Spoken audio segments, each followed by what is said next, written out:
Very good evening, everyone. Happy to meet you here. Some of you I've met last time, about 2 years now.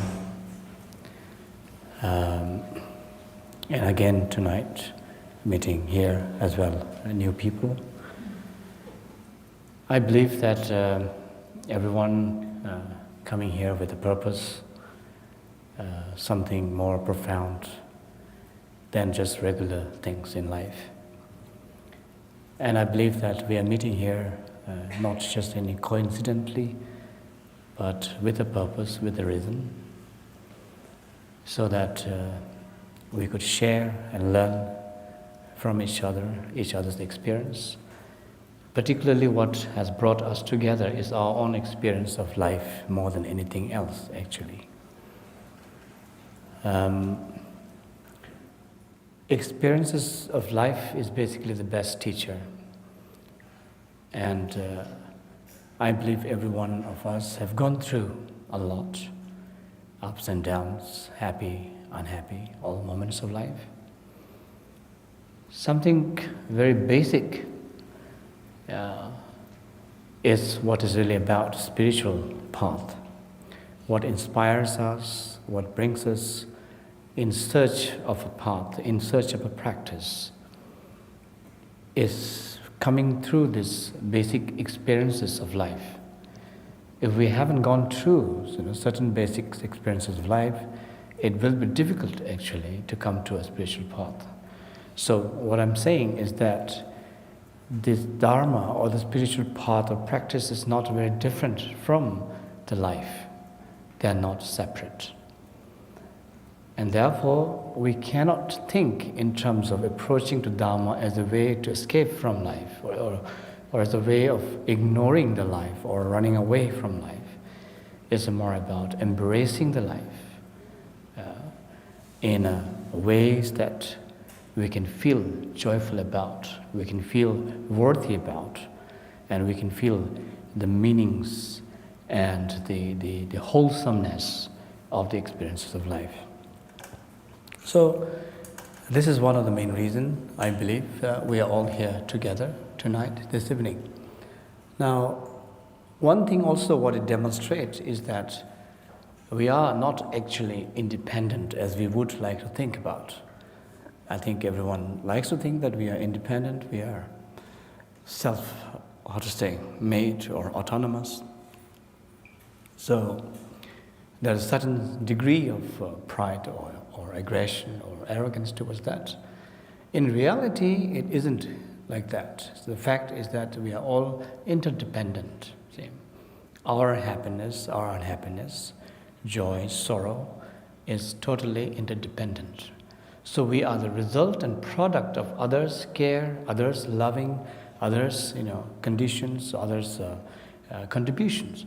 So, in as much as the way that we also are part of, the interdependency or interrelation, that we matters to others as much as others matters to us. Live alone, we cannot probably survive. That's a fact. See? So, whether it is a physical thing, material thing, emotional things, on all matters we are related to each other, interdependent on each other. So this is also one of the reasons why we are meeting here this evening. This is a clear demonstration that there is interdependency at play at every part of our life, from our conception to the fullness of our life, and then till the death. There's always interplay of this law of interdependency. So that is one thing. Of course, when we are young and able and full of life, we tend to think that I can do everything and I alone can do everything and I achieve everything myself. But which is not really the truth. The truth is that in our success or in our endeavor of life, there's always others who have involved. Some visibly, others invisibly. So in as much as the way we matter to others, as others matters to us, because we have dependent on others, and others may be dependent on us. That's a simple fact.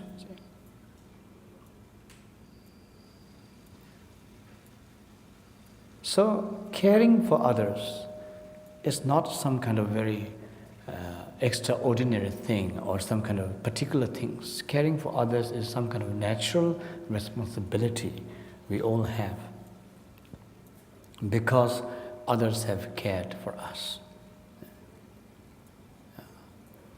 The reason that we could care for others, we can love others, we have compassion to others, is because others have loved us. Others have shown their kindness and being, compassionate to us.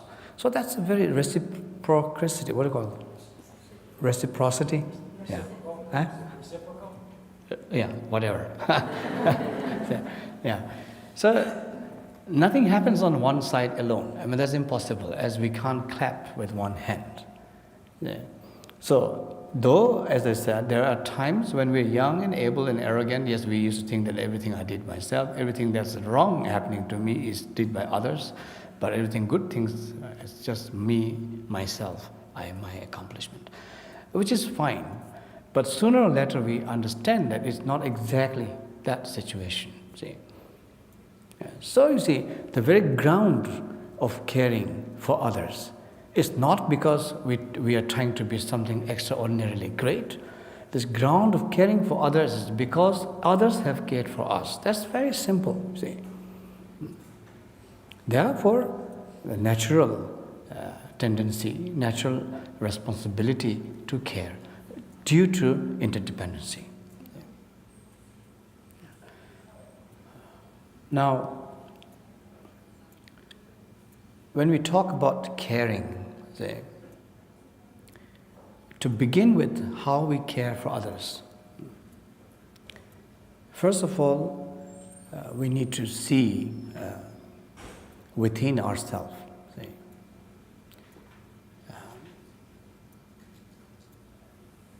The inner change that we talk about is basically seeing our own potentials, our own ability, resources, inner resources. Because at times we tend to forget that there is so much enormous resources within ourselves that we could be truly feeling great and good about our basic being. See, that's the core of development of kindness and compassion.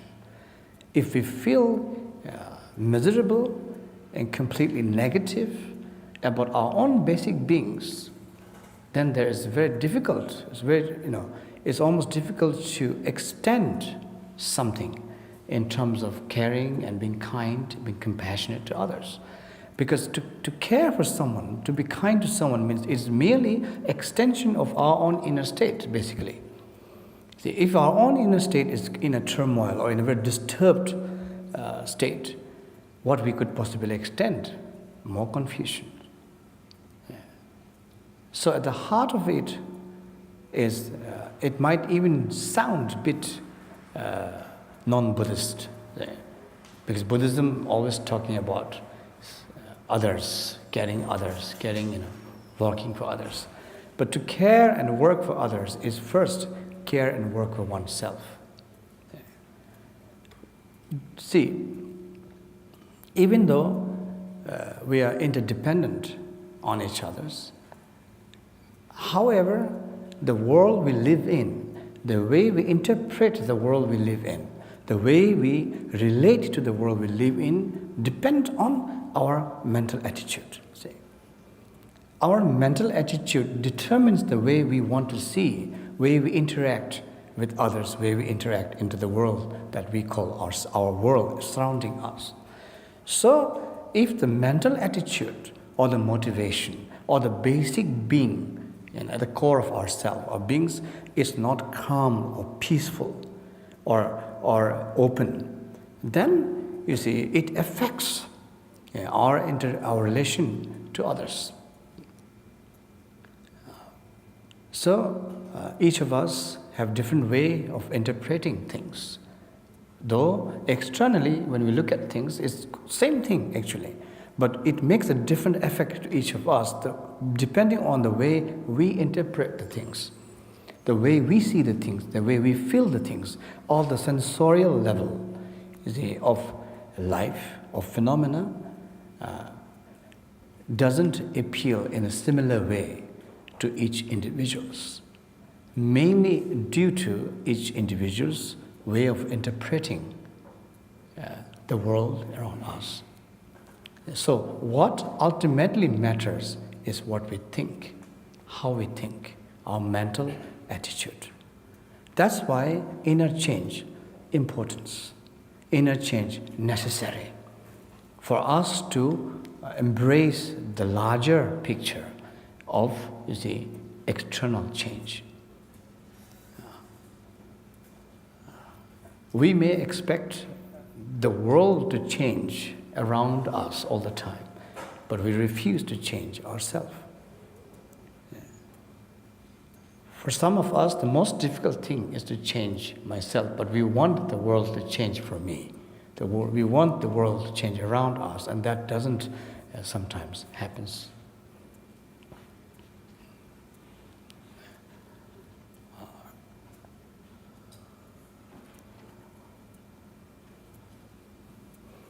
So no matter whatever ways we try, I think everyone tried almost everything, from yoga to being vegetarian or vegan to meditation to all sort of retreats, I'm sure.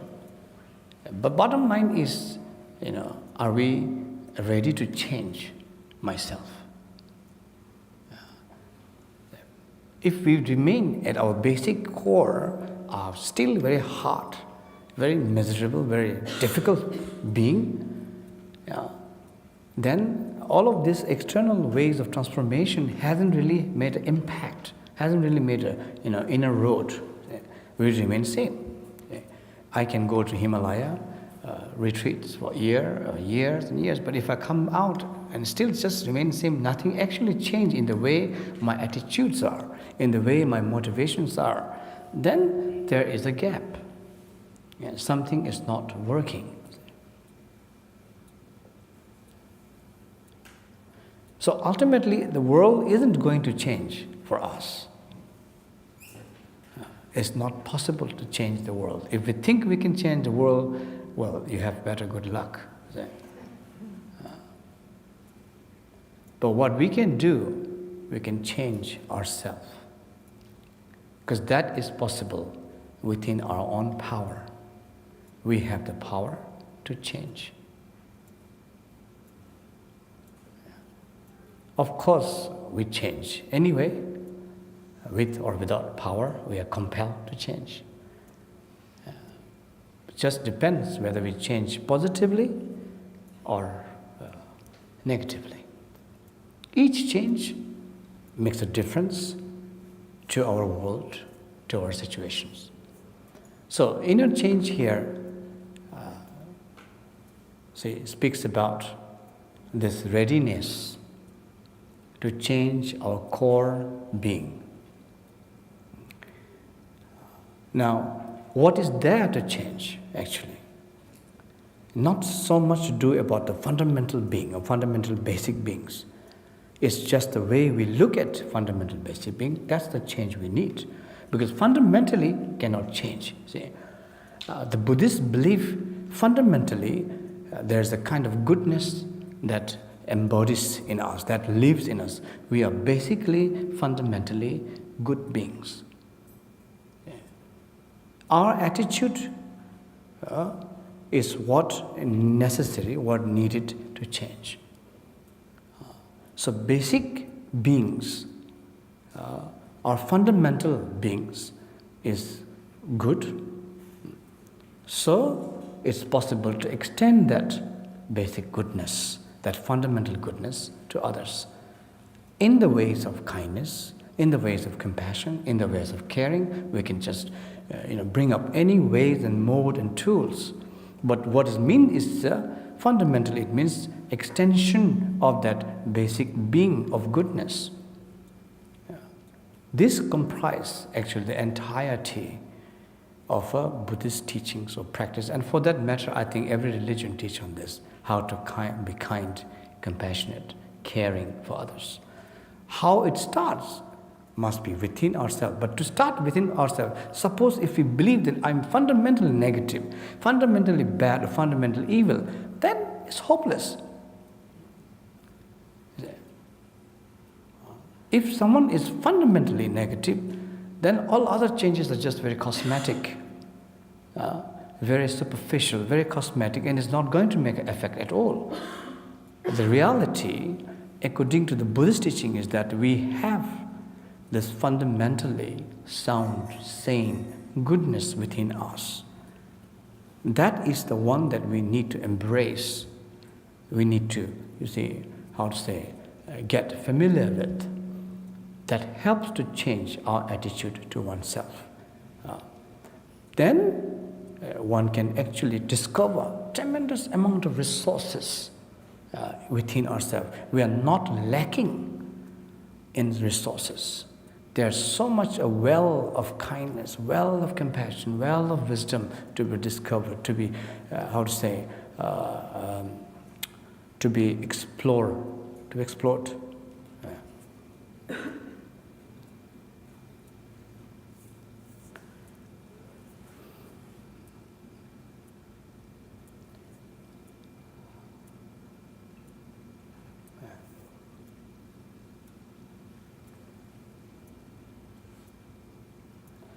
And that is also one of a difficult point,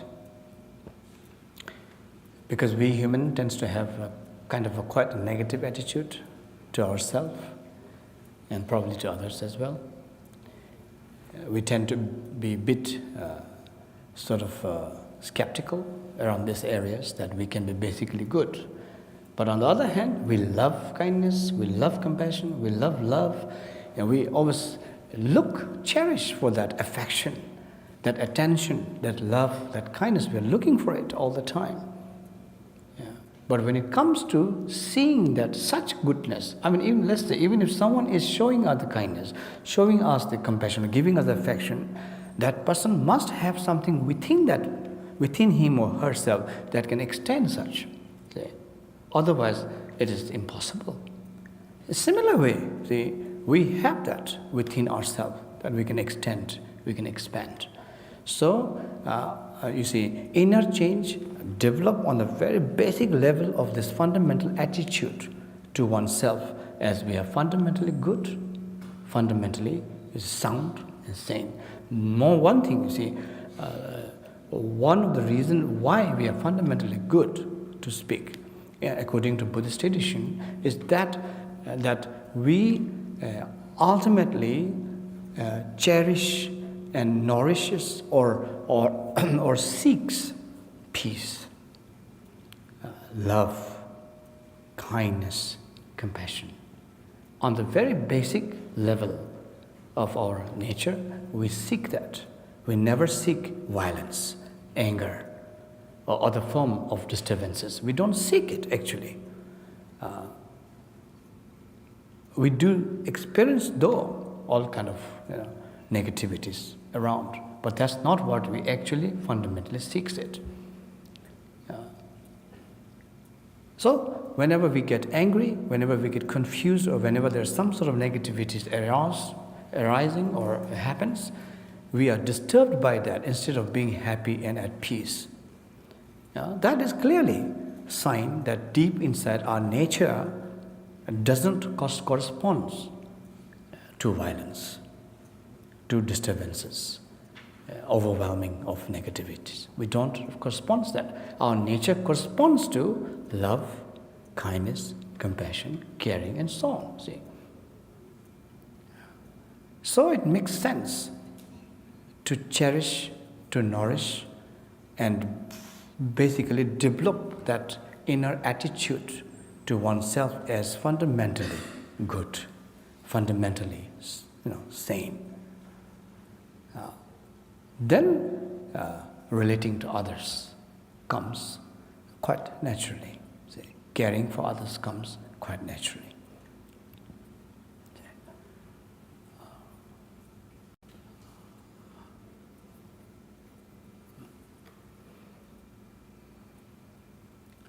So,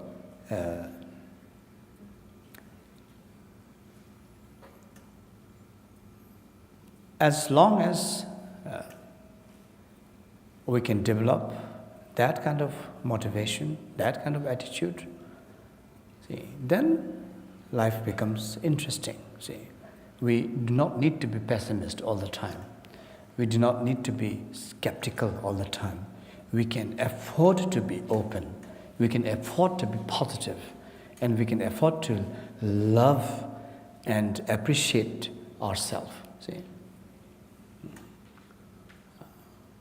Now, as you've been told that I've been engaged in what is called socially, engaged Buddhism.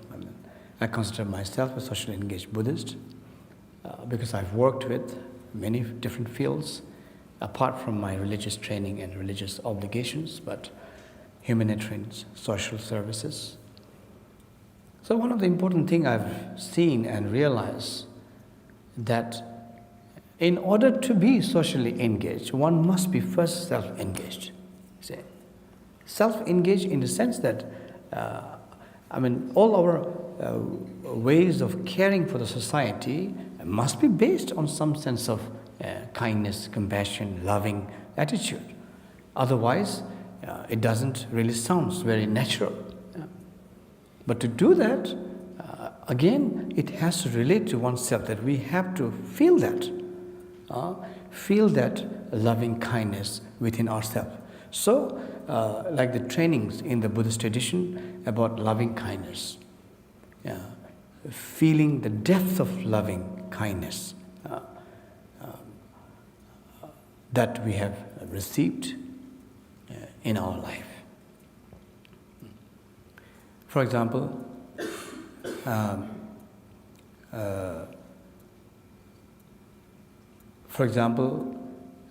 loving kindness, developing this attitude. The foundation of this is based on the people or the situation or the environment that we're surrounded, see, from our childhood or from conception itself. Yeah. So, in this case, our parents, for example, mothers, for example, matters a lot to us because that is our first relation to loving kindness. How mothers or parents have in fact influenced us from a very small in the loving kindness.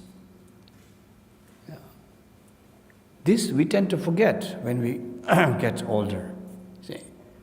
And then we develop all kinds of complications with our parent, unfortunately. See?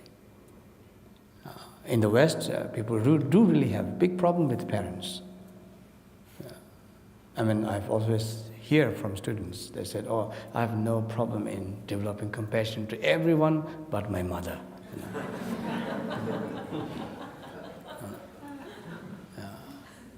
So in a way, I think it's easy also, right? If you can succeed in developing compassion to your mother, that means you succeed in developing compassion to everyone then. This was the story I was telling the other day, when I was in my retreat, reading the books and life stories of my teachers. As one of the teachers wrote, when he was young as a student, studying under another teacher, his mother, back in Tibet, nomad, poor, was saving each time she churns some butter out of milk from the yaks and other animals. A small scoop of butter she saves. And over a month she would bring all together to the son who was doing this practice. So one of these arrived, and that son felt like, "Oh, this is so precious, I should give it to my teacher." So he brought it to the teacher. And the teacher saw the butter and said, "Oh, I can't eat this." And the student wondered why. Because as you see, that all the scoops are different colors. meaning the mother has collected over many days, saving over many days. So this is, to the degree, to the level of where the mother can be so devoted, caring, kindness. So this is too precious a butter, I can't eat it.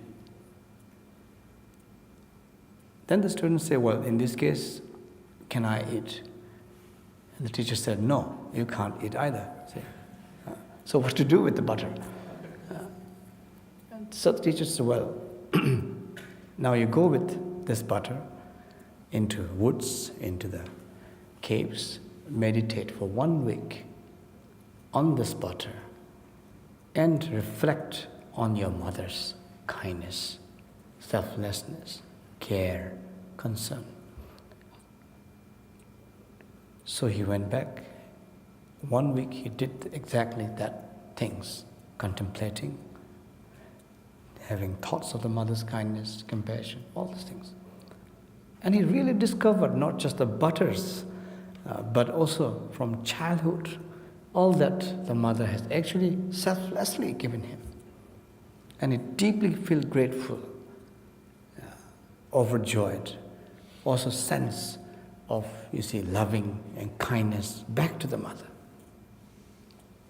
So he returned thinking that now I can eat the butter. And then told the teacher what happened, and the teacher said, you still can't eat the butter. No. And so why not? The teacher said, well, now you go back again with the butter for 1 week more again. Now this time, extend that similar loving kindness to all beings,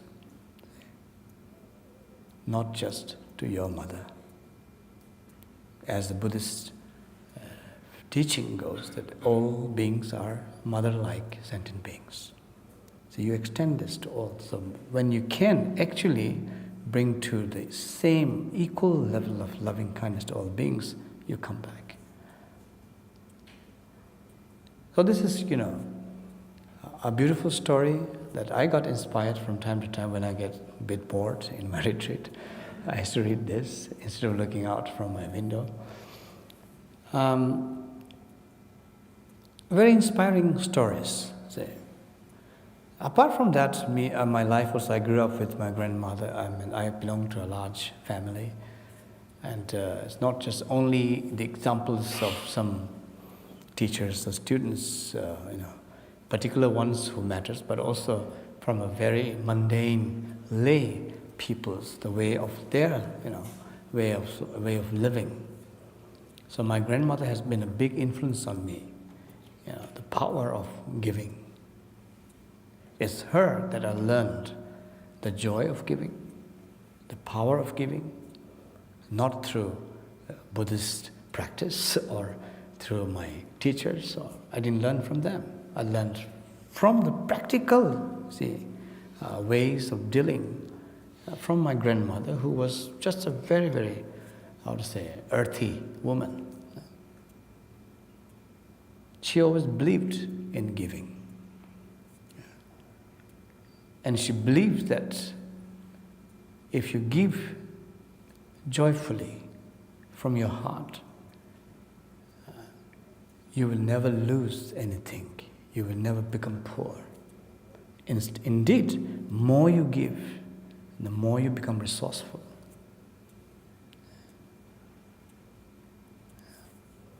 There was a particular event that my grandmother had a visitor. In those times, I was very young. And Tibetans who just arrived from Tibet, not many years, and difficult situations. Some people visited my grandmother, brought a few gifts, nice small foods and things like that. And after the guest who brought that left, my grandmother started giving it away to people who were around, needed. One of my auntie felt a little bit stingy about it and told Mom, well, you can give, but not everything. And the grandma says, no, give it with joy, give it from the heart. And one thing she said, that you will not be empty if you give. So after everything was given out, approximately in 1 hour, another people arrived with similar things.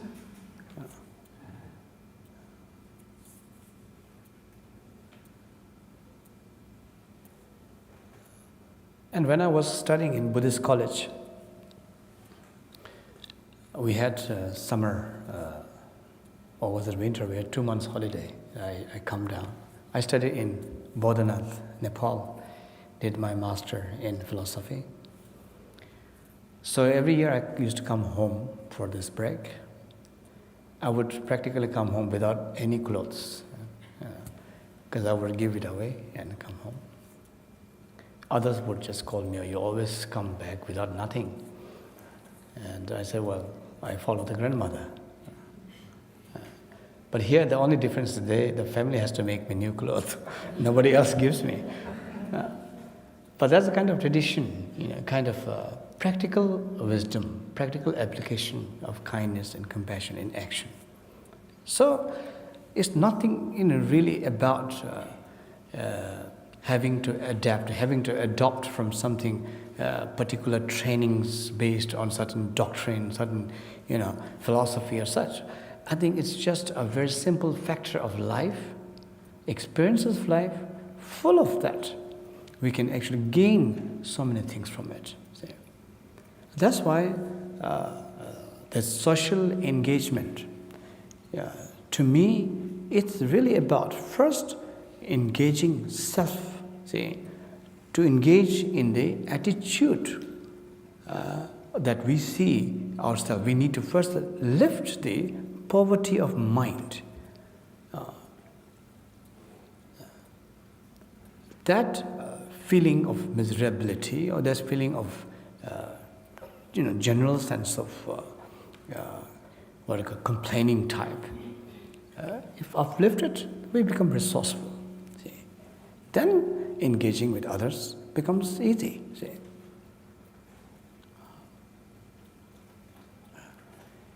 So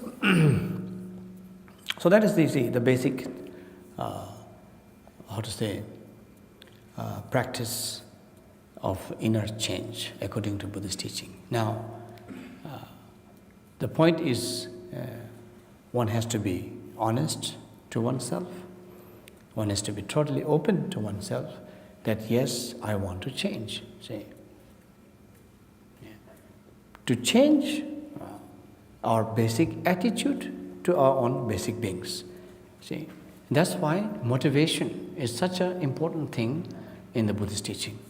Anything we do in life is determined by motivation. If the motivation is correct, then what we say, what we do, physical action becomes correct. If the motivation is not good, even though physically, verbally we may be saying something nice and good, it doesn't really mean it.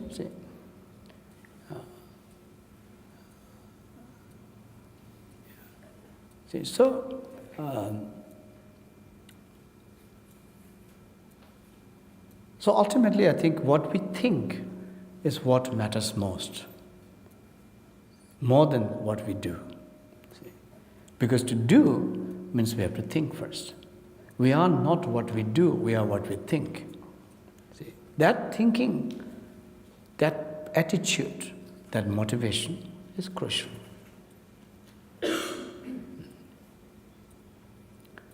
Good motivation, obviously, good words, gentle words, good actions. Negative motivation, negative words, negative action. Interrelated.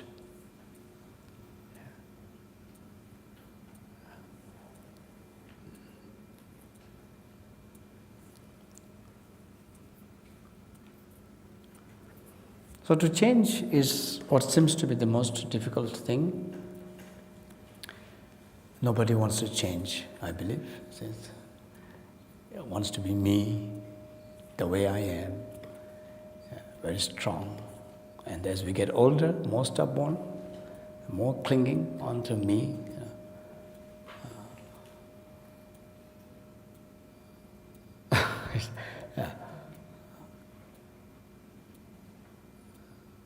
I find it quite interesting to watch. I mean, myself now getting older also, I'm not young anyway. I can see how much stubborn I can. And it's generally, you can see, as we get older, the stubbornness gets stronger. See? Which means refuse to change. Instead of being open, more at ease, more relaxed,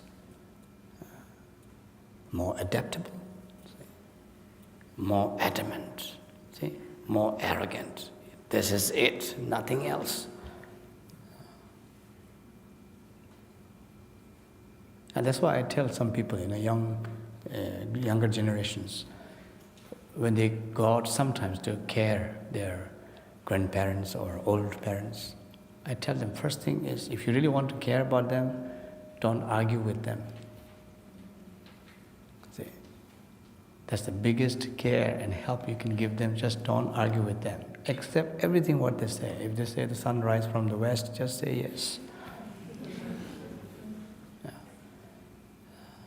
Because it's that adamancy and arrogancy there. See.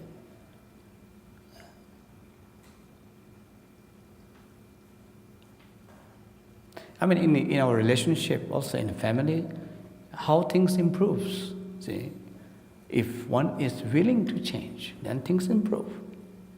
If one is willing to change, then one is willing to see the situation, and one is willing to accept the situation, and then one is willing to move forward. That's how things happens. But if both are at a loggerhead, so to speak, nobody wants to change, but expect transformation, impossible.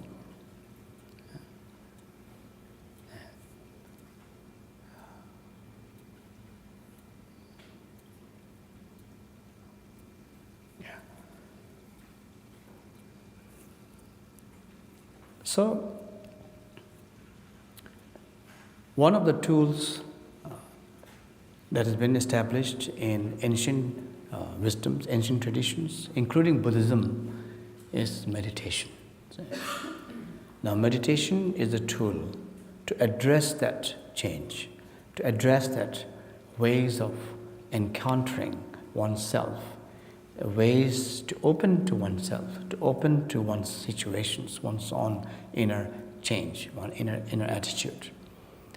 So meditation is basically a tool only, see. The real work is how that tool brings that effect in terms of how we change our attitude to oneself or to others. See.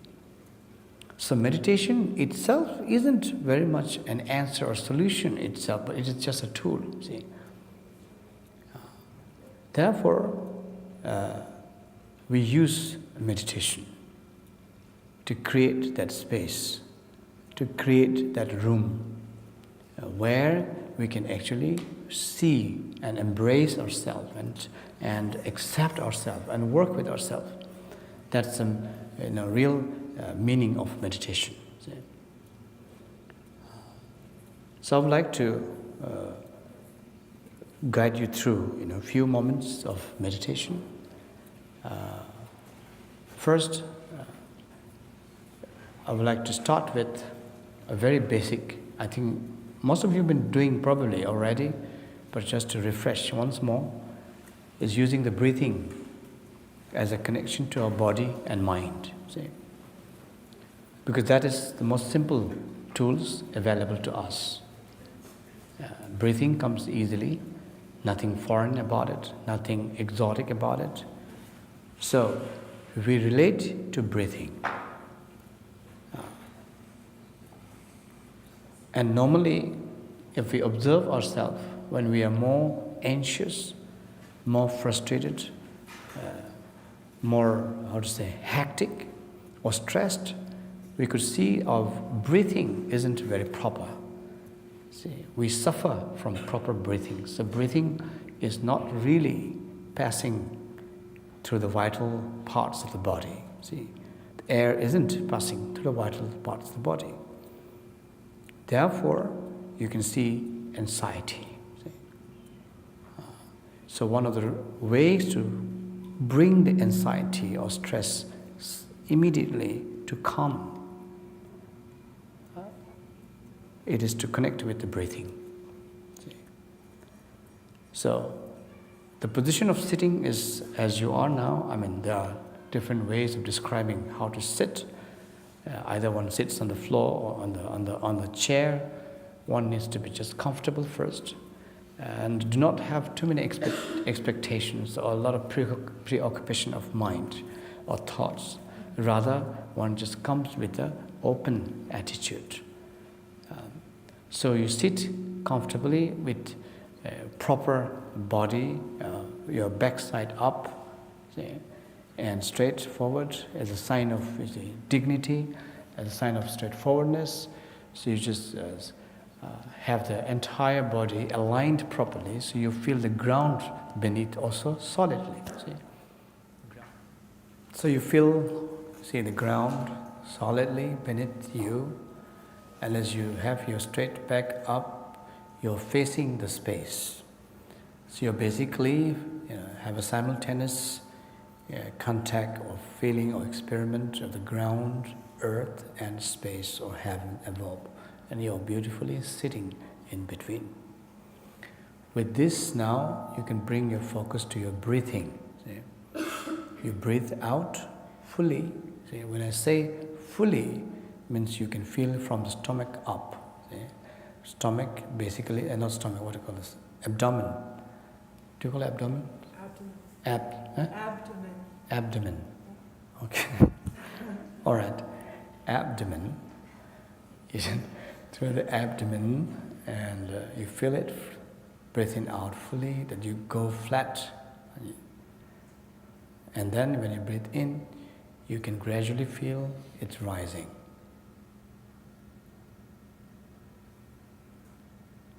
Now when you breathe out from the mouth.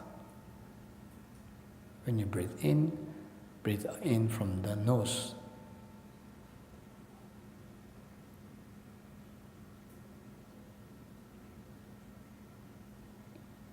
You just feel the breathing, you go with the breathing fully, and when you breathe out, you also breathe out fully, without having any particular ambition or preoccupation.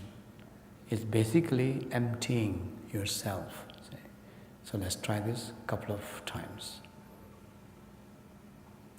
You breathe out.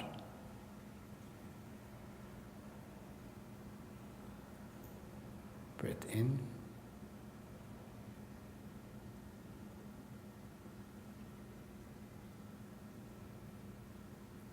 Breathe out.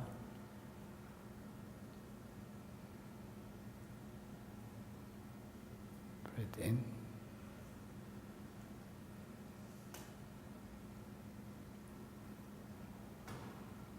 Breathe out. Continue.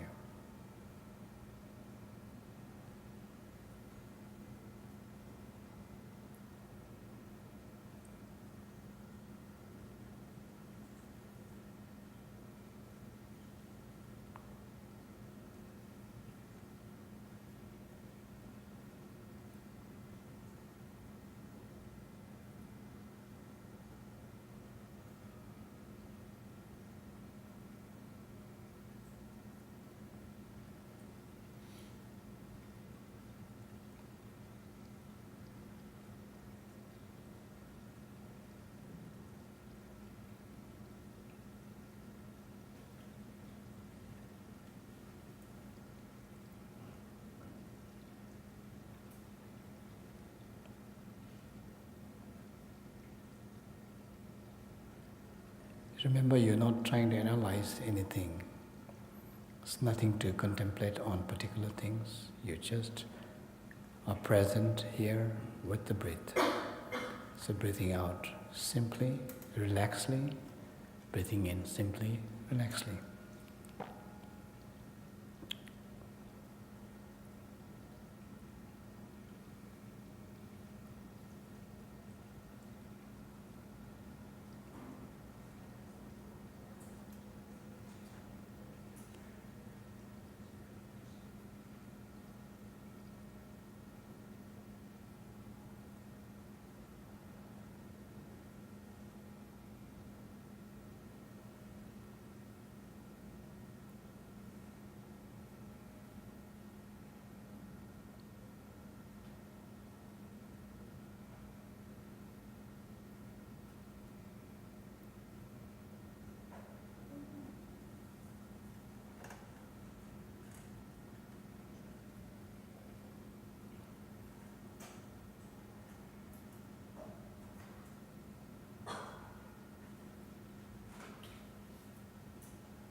Okay, so this is very basic, very simple. I think everyone can manage quite well. So this is something that is the foundation of all meditation. Usually when we talk about meditation, there are, according to Buddhist teachings, three different stages, three different levels. One on the object level, that is where we relate to sensorial field around us. That is what we call our world. How things influence us, how things overwhelm us through our relation to sensorial pleasure or sensorial field. So sight, sound, taste, touch, smell, all of these things have an impact in us. So the object-based meditation. Then the second level is the subject-based meditation. Both requires analytical and contemplative. Subject-based meditation is now the one that feels, one that sees, the projector itself, where the object is the projection. So when there's a conflict between the projector and the projection, that's where stress, anxiety, confusion, all kind of negative emotion rise out of that. There's no synchronization between the two. So the purpose here is to synchronize, bring a sense of, calmness or balance. So first visualizing on the object, then the subject, mind itself. Because what we see, what we smell, what we taste, our experiences, basically made from the projector itself, the mind. That is the second level. Then, when we can finally get through the projector itself, rather than projection, like when we reach to the projector level itself, then there's no longer reference to the projection itself. Do you understand? There's no longer reference to the projection.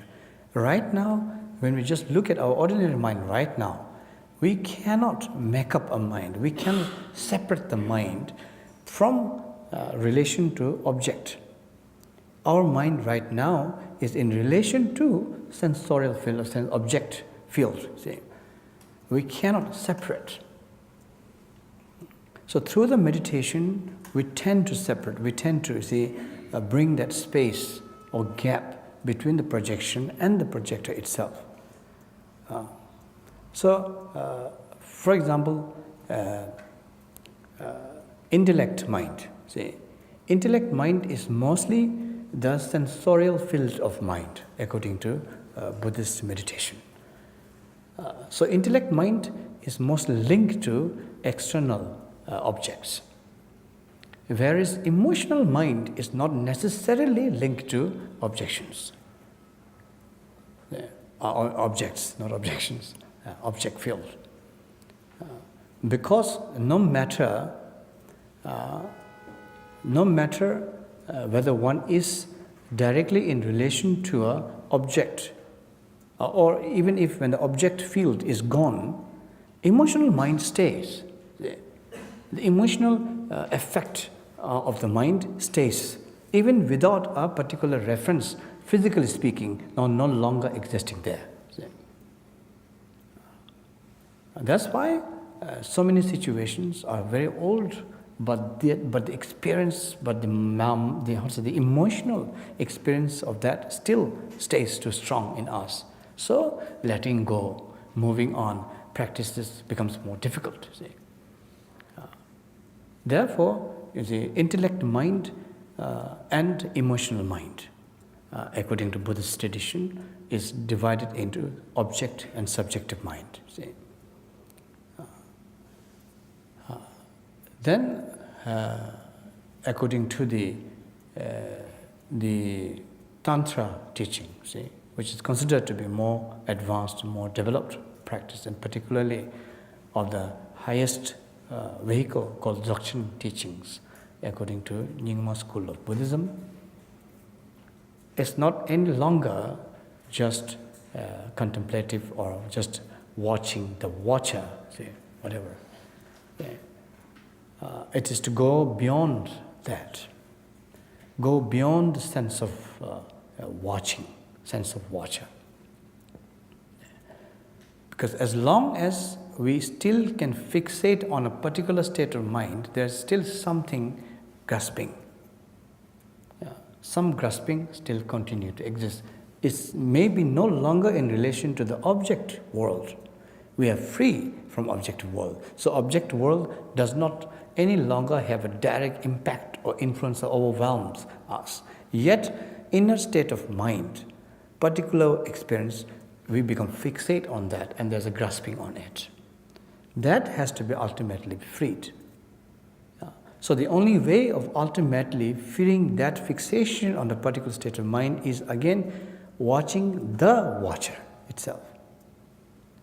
That's a very special thing about the Dzogchen teaching. And we're not going to discuss about that practice, but just to give you an outline, say, of a different method, different practice. It's like what some of these teachers say, including Jigme Rinpoche would say, like, first look at this picture, for example. Then look at the looker. Look at the looker.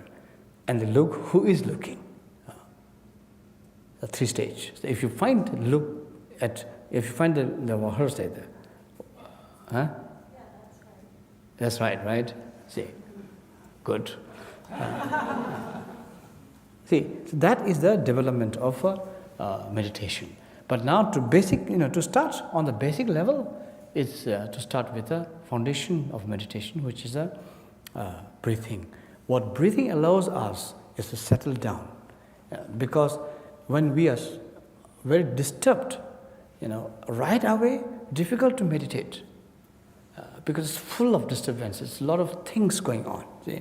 Like a disturbed water that's been churned continuously. So if we leave the churning for a while, water becomes still, water settles still, so clarity can come up, see? So after a while, meditation is not just about remaining calm or peaceful, but the purpose of meditation is then developing clarity, insight, and then ultimately clear light, luminosity. Every religion talks about some ways of light also at the end of the day. Every religion talks about light, the experience of light, clear light in the words of the Dzogchen teachings. So that kind of clear light is the ultimate goal of meditation according to Buddhist teachings, particularly of the Dzogchen teachings. In order to arrive there, has to first begin with the basic one. So that's one thing. Then after having accomplished, or after having at least settled in the practice of breathing, one realized that one can be still, one can be calm, and there's a tremendous amount of openness actually one can experience. There's a sort of like, never before kind of resources that is springing up within oneself, without feeling being obliged or compelled to act in certain particular ways. You just feel certain resourceful within enormous space, rooms inside.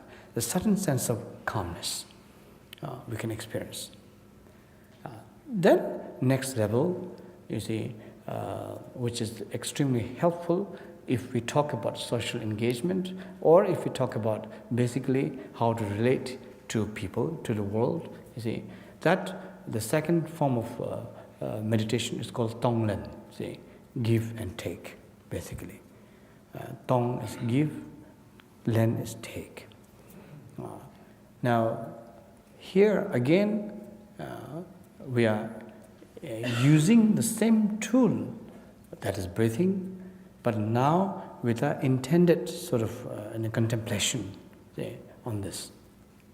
So it is a very powerful tool because we can really work with a lot of things that we normally feel very helpless about.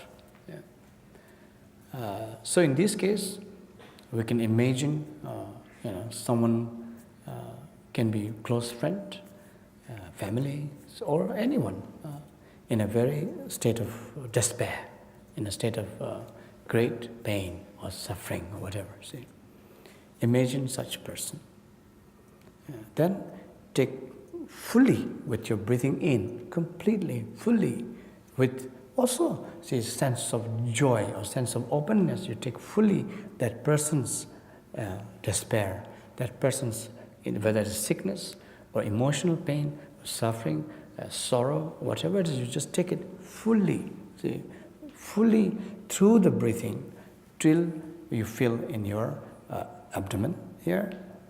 And then once you breathe out, when you breathe out, imagine you're giving out all your positive goodness, energies, positive energies in the form of good health, in the form of good thoughts, good words, whatever there you can visualize on the goodness that is abundant in you, you just give without holding back, without grasping, without attachment, without expectation. You just give fully.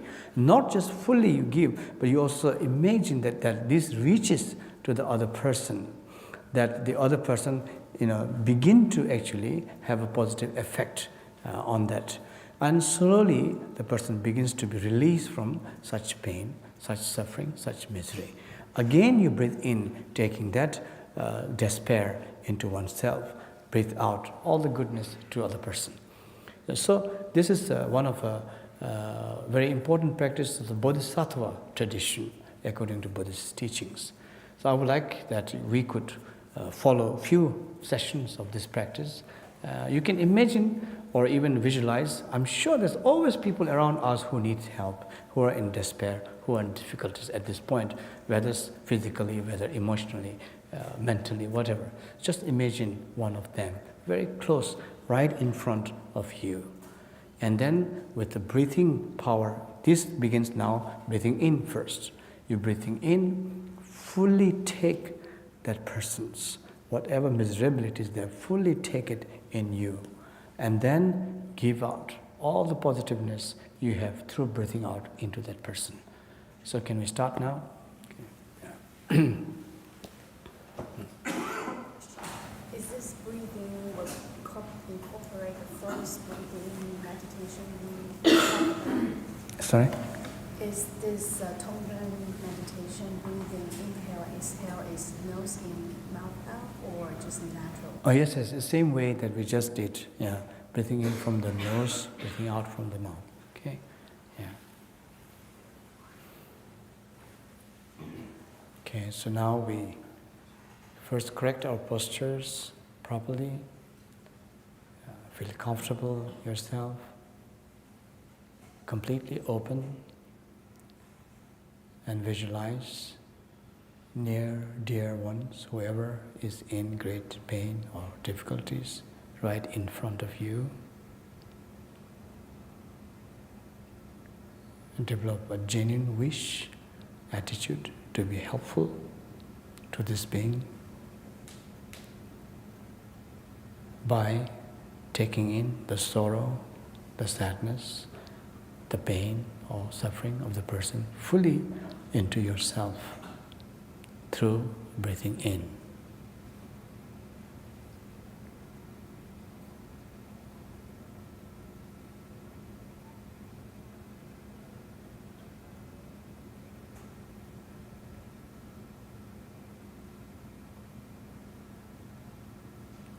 When you breathe out, imagine giving out everything, goodness you have, health, happiness, all the positive resources, giving out fully to the person in front.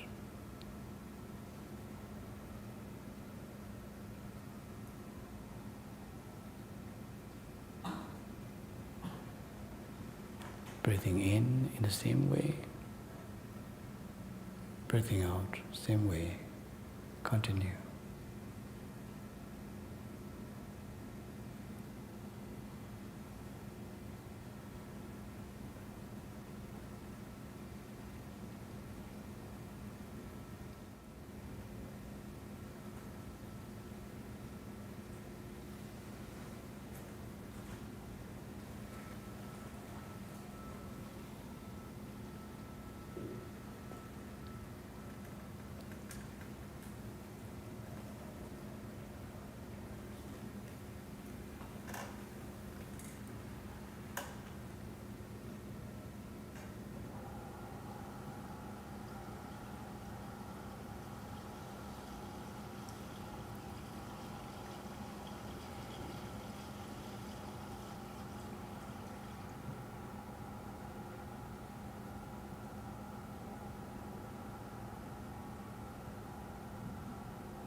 Okay, you can relax now.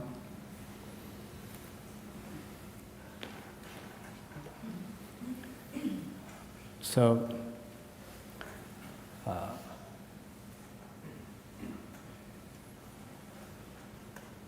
these are very simple samples that we do practice. We just did of a basic meditation on the Tonglen, and one can develop further from here, can deepen one's practice.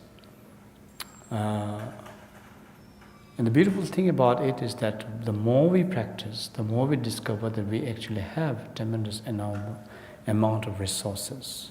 We can really give. One does not have to be feeling helpless or feeling despair.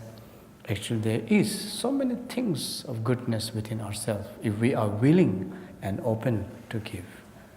That is the power of compassion. The power of compassion is basically seeing that we are available. We can be available anytime, any moment. There is so much resources within ourselves. And that makes us worthy, happy, joyful. See? The biggest source of happiness or joy in life is to see others happy, others joy.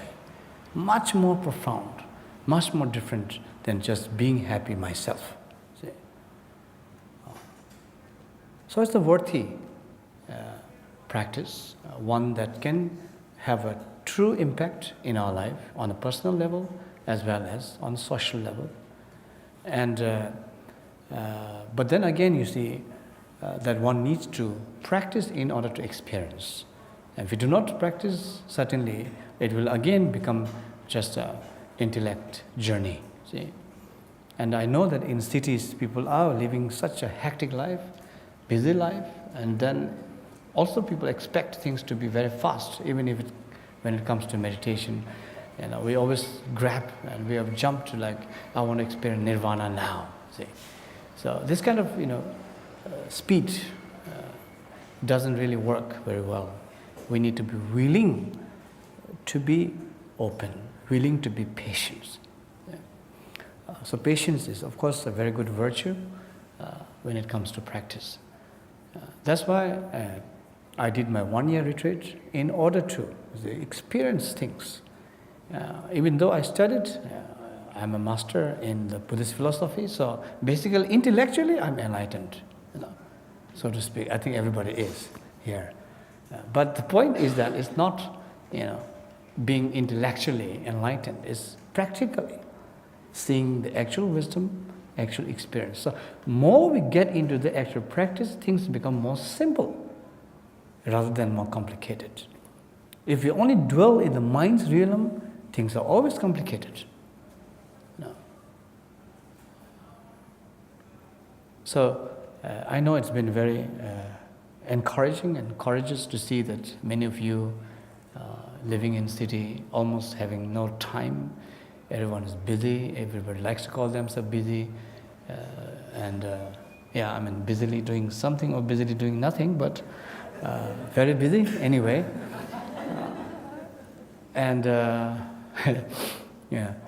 So in this kind of environment that you want to practice meditation is a good sign.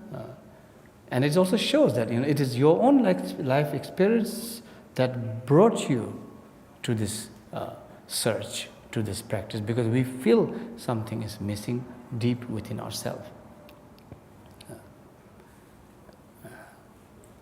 So I want to say that we can have now a few times for discussions, and before we conclude this talk. So if you have things to say, questions, you're welcome. Yeah. Who finally ate the butter? Not me. Did they say? Of course, I think at the end both the teacher and student enjoyed the butter. Definitely. Yeah, definitely. But with a very full gratitude and feelings to the mother and the whole beings. Yeah, so I think it's, butter we eat every day, I believe. Everyone has butters in there. So even one butter can be useful in order to connect to all sentient beings. I think that's the whole point. The word we say, the things we do can always have possibility to connect to others, always, positively or negatively. Even the way we look at each other, see? Can look gently, nicely, can look aggressively, badly. It also has effect, see?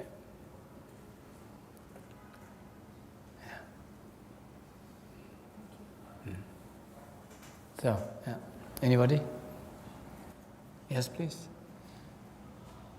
Yeah. I have a friend and she's like in the 90s and she's coming over 100. And instead of getting stubborn, she gets more timid and afraid. Afraid? Yeah. So, how do you find that balance? You mean stubbornly afraid? Stubborn and timid, and then, as you said, when people get older, you say, okay. With her, she's just, afraid of everything right now, so you have to kind of find some kind of balance. So it's like, See, basically it's a sign of fear of losing. Sorry? Fear of losing.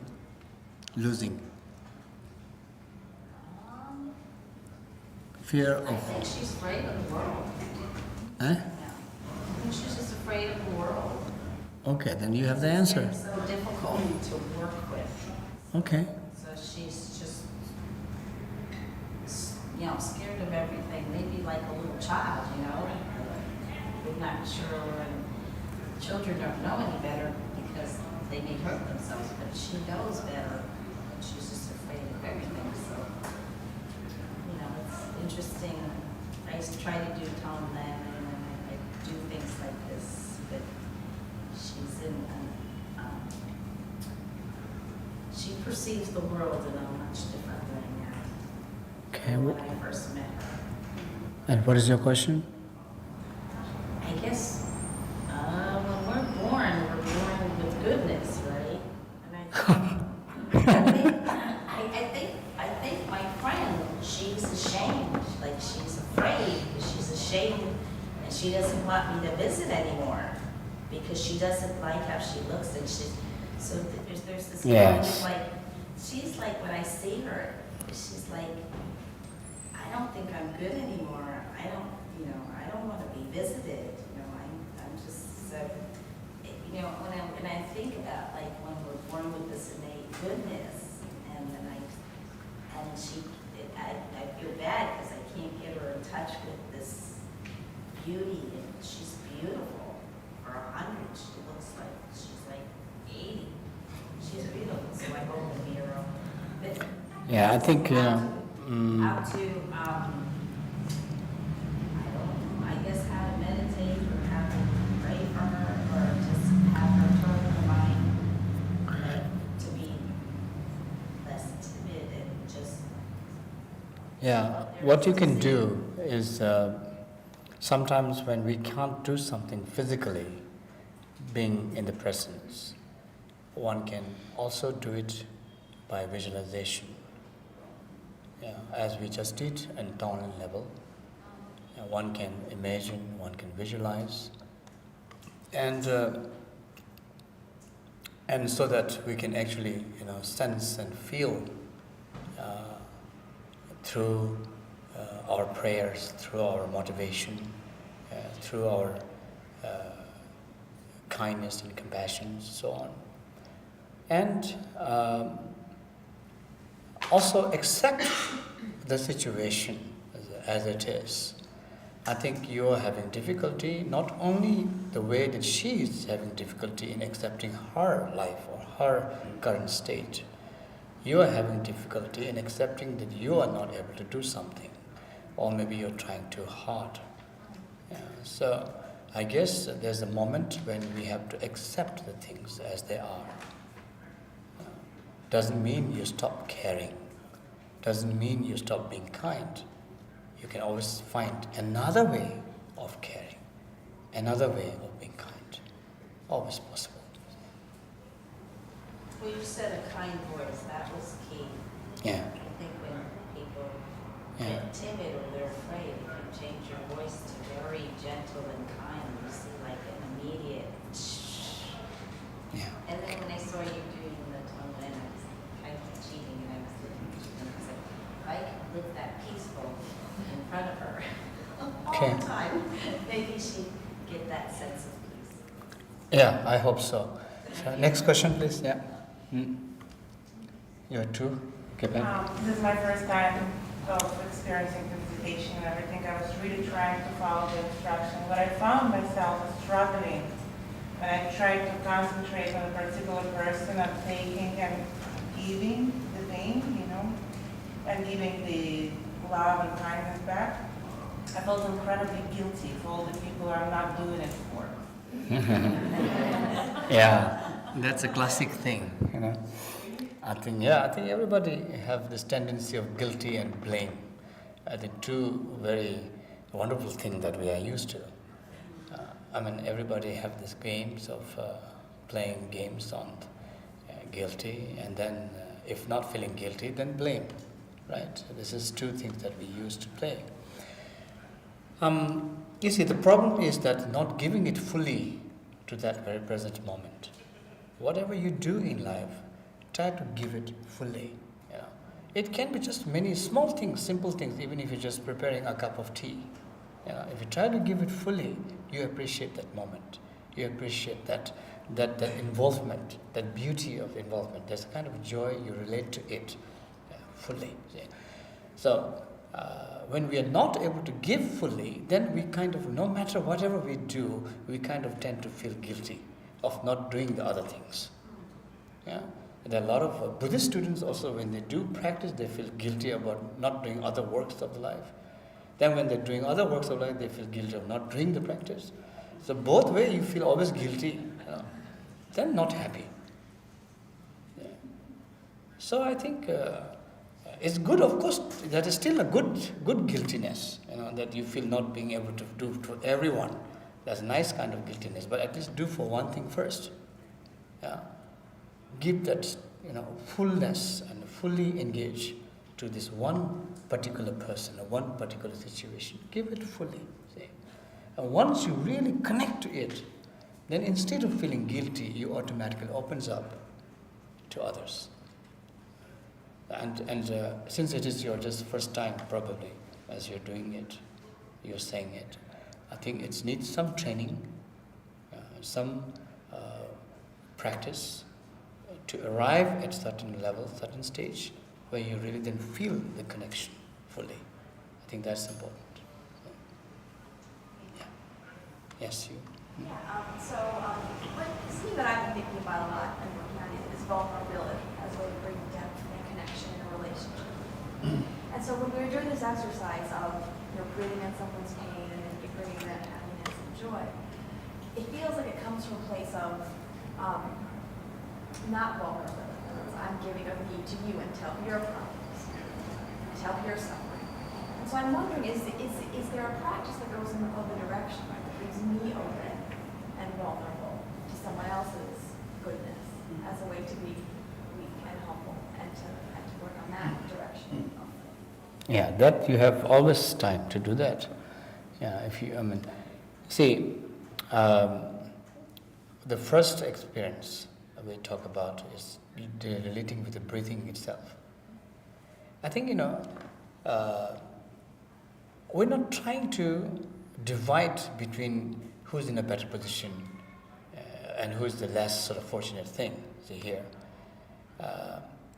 We are trying to relate to what is genuinely available to us. Okay? And yes, as I said, first thing we need to transform on the attitude of me, being negative, being okay, let's see. There's a lot of people who feel that, that everybody should do something for me. The world is not doing enough for me. You see. And I think that is kind of wrong attitude. See? You can't blame the whole world for your own shortcomings, or for your own whatever it is. You see? And you can't expect the world to do everything to me. It's also not possible. Yeah. So the basic foundation of this meditation is have that attitude transform, that you discover that within you, there is also a tremendous amount of resources, when you are ready to open to yourself. Yeah. And that resources becomes your strength, your foundation, your solid ground. Yeah. And that you want to share to the world. Basically, that is the idea of this practice. Now, if you're not very comfortable with the second part of the practice, let's say, to begin with, you can first try to establish the first practice completely. Like you do it like 10 minutes a day, for example. Continue to do for a month, 2 months, 3 months. And then you can really see that some sense of inner opening taking place, where you feel kind of a deep sense of relaxation. See? Relaxation not in the sense of like being lethargic or being trying to sleep or something, but you just feel sort of a lot of freedom inside. Yeah. Then relating to others, becomes very easy, very natural. So it varies from person to person how you apply. Not that we can all fit into one way of training. So you have a choice what to begin with. Okay? Yeah. Yes. In your opinion, how important is silence in meditation? So, for example, whether you have young children in the home or you're in a busy office setting, is the key to try and meditate with that noise around you, or is the point to find silence during the day and try to meditate in that silence? Silence is basically space. It's not a noise. If you have space, you can live in the noisiest places. You can still remain silent. So it's possible to meditate while you have kids running around? Yes, absolutely. But to begin with, it's also good to be silent physically. To remain silent to begin with. That's why not just silence in terms of noises, but silence in terms of usual things, our regular things, to be away for some time allows you to build that space, that silence, and you can actually experiment things within yourself. And that is why the retreat things is recommended. That is why people go to mountains and forests or oceans to contemplate on that, because you are physically, environmentally in a conducive place, free from usual hangings. So yes, I would definitely recommend, at least in the beginning, try to be in remote places, quiet places where you can really feel the nature or feel the relax, and not having to be occupied constantly on things around. Then once you begin to have some grounding on that, then ultimately, using the noises or the usual nuisance or hindrances, obligations of life on the path as a practice.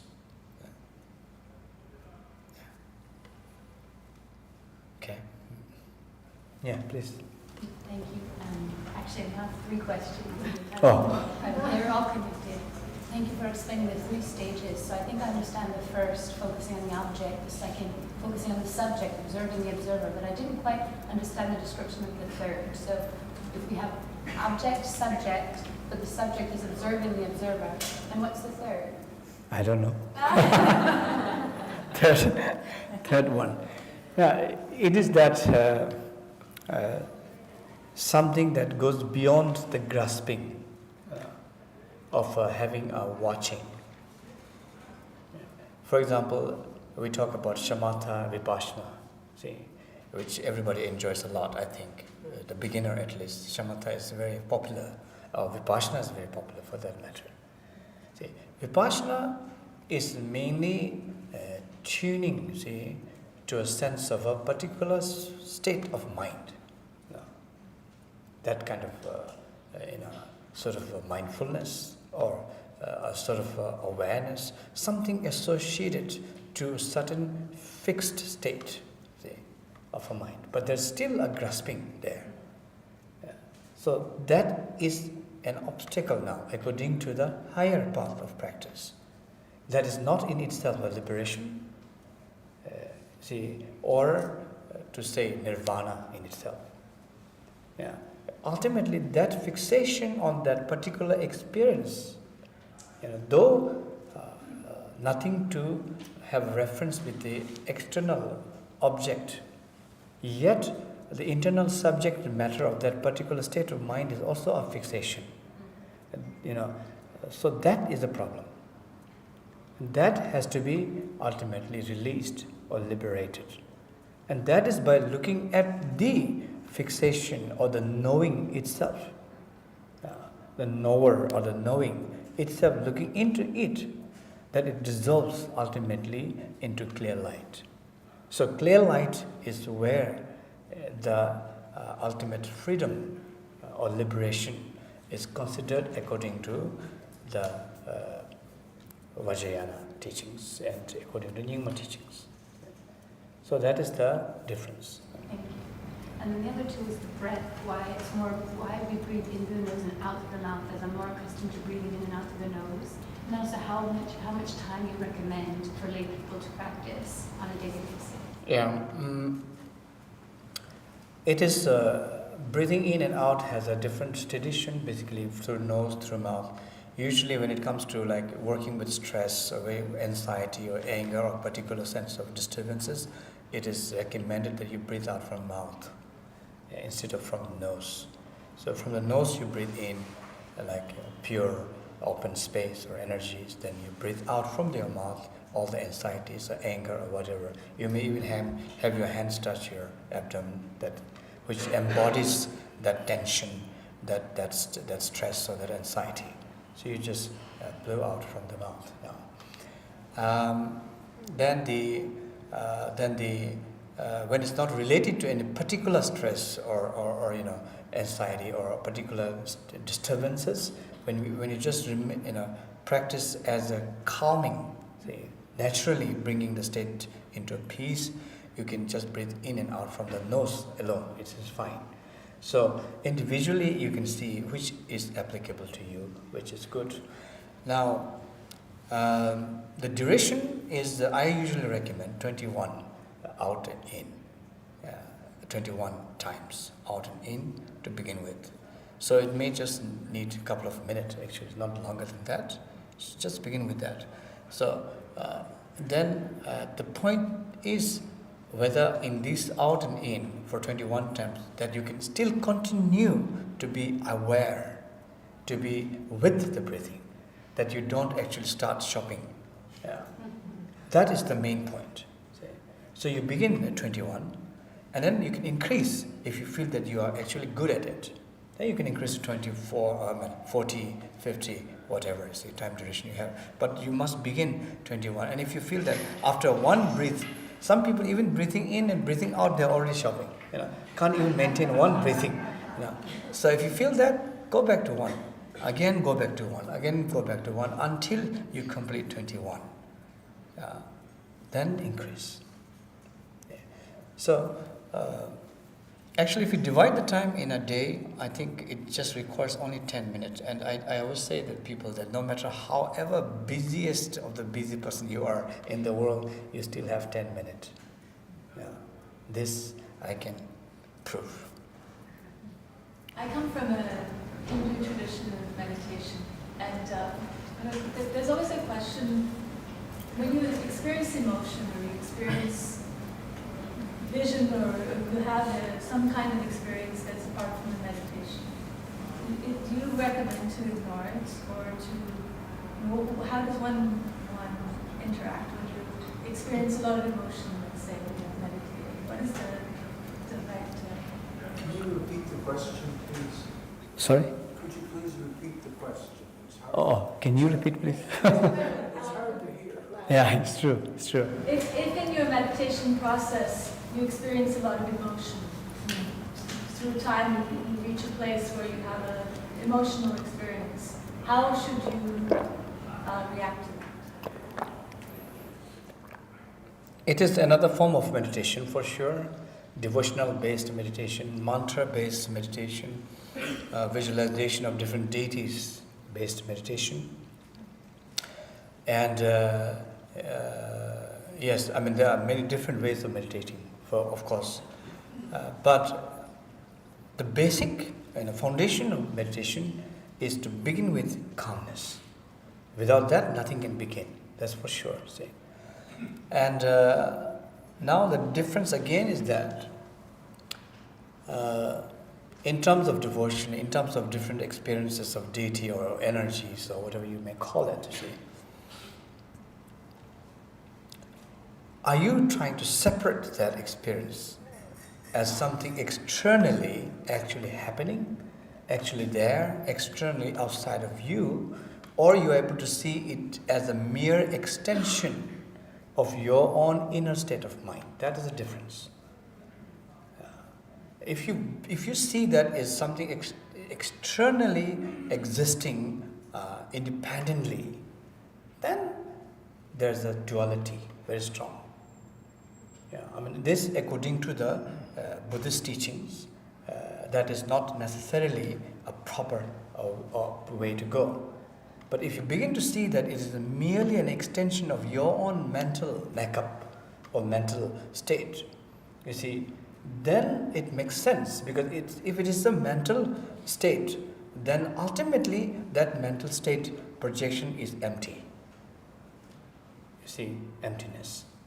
Whereas if that experience existing independently, concretely on its own, it cannot be empty. If it is not empty, then we are stuck. That's the problem. So therefore, you see, the more, you see, okay, same thing, like, the more we see negativity, let's say opposite to deities and pure energies, the more we see negative energies, negative people. Yeah. Ultimately, it is also our state of mind. Yeah. Because the moment we begin to,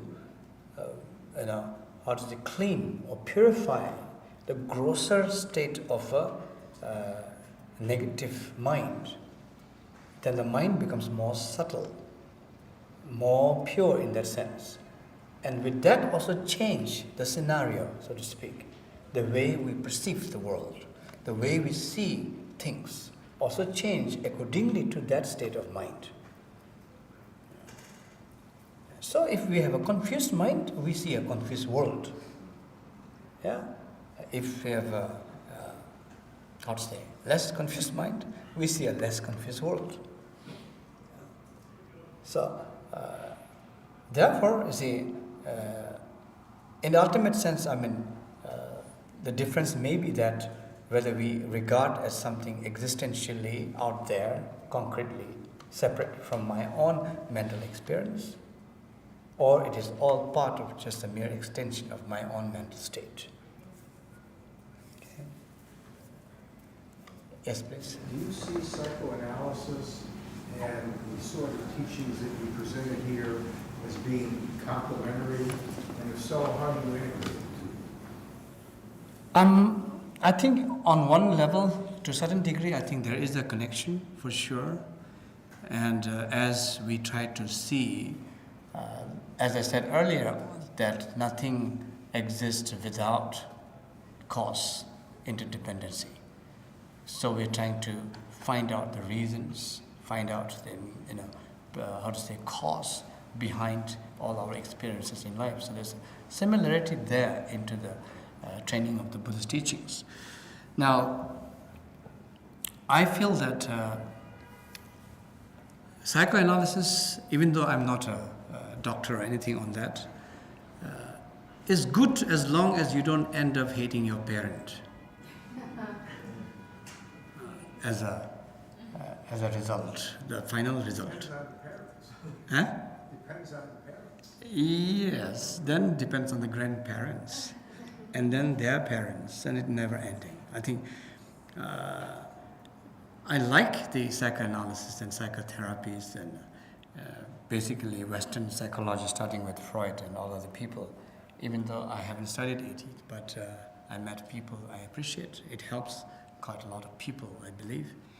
But it's still within very much limit of, first thing, it is developed much late, so it's not fully yet advanced as with the ancient Eastern tradition on mind.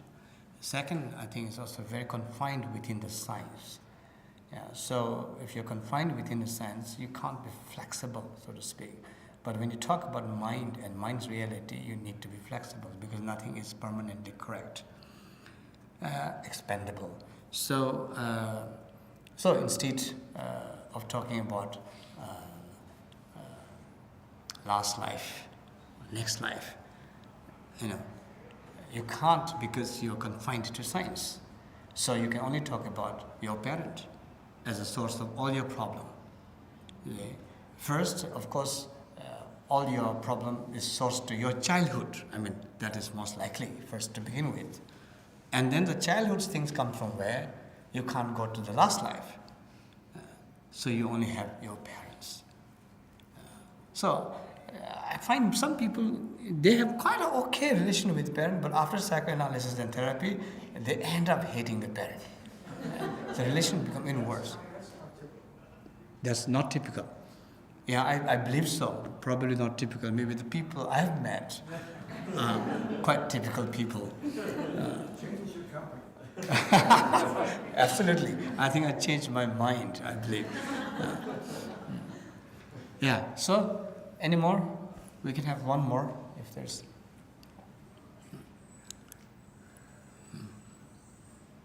Yes.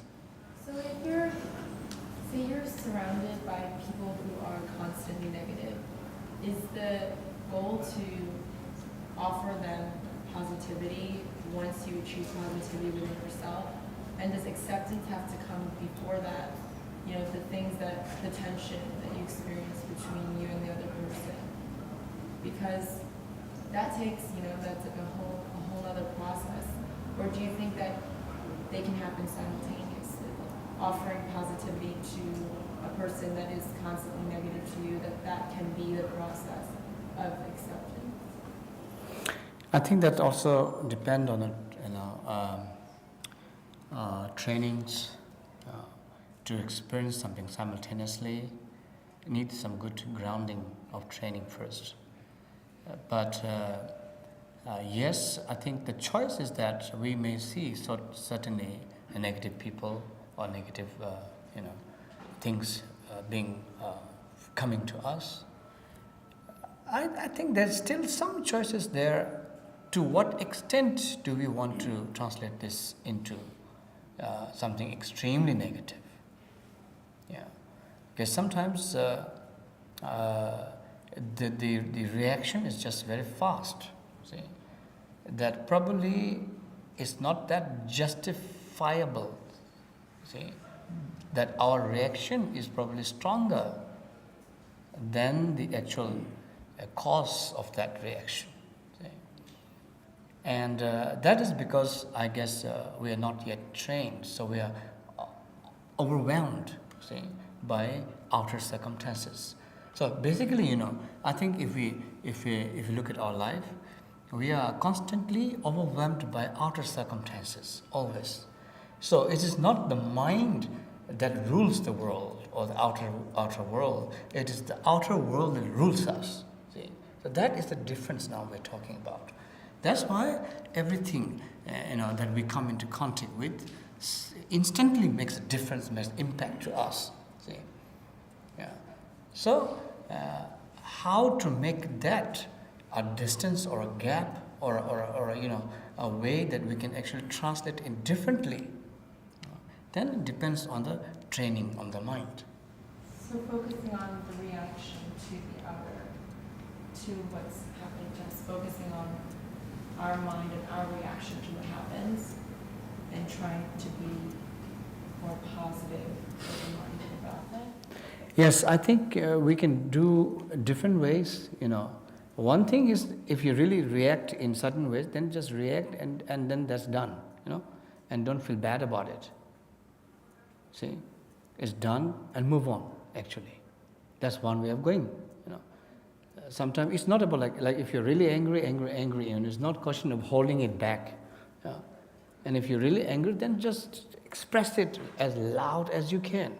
That I am really angry, I've arrived, just fully. But then move on from there. Not expressing anger in beat by beat and beat in bite, being very stingy about it, so to speak. Yeah. That you want to have it every day instead of. So it's a kind of trainings that so you can actually express things right away is fine, but then move on. Okay. Now the second thing is then watch your own reactions. See, give a small time or give a small space watching your own reactions before it becomes actual actions, so you can allow yourself to interpret in a different ways. You can still be interpreting it, but not necessarily in a more dramatic way that you would have expressed. Okay? Yeah. So, everyone, have a good evening. And I enjoyed tonight here talking some of my very simple things. I hope nothing complicated. And I hope it's useful because I'm sharing something that I've myself experienced a little bit of it. And hope that it can have certain,